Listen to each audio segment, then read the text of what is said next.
Over a dozen Woodbury County departments presented their capital improvement project requests to the County Board of Supervisors tonight. Last fall, department heads filled out their fiscal year 2026 budgets and added any additional capital improvement project or CIP requests. Those requests include projects funded outside of the department's yearly budget by loans.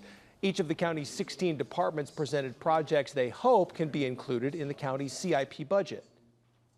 Some of those are at our county parks. Some of those are upgrades to the campground facilities, the roads, our sheriff's deputies, equipment, new officer cars, protection gear for our deputies.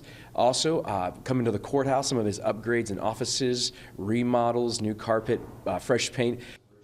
Fiscal year 2026 will also mark the first budget season in decades without the county's longtime budget and finance director, Dennis Butler.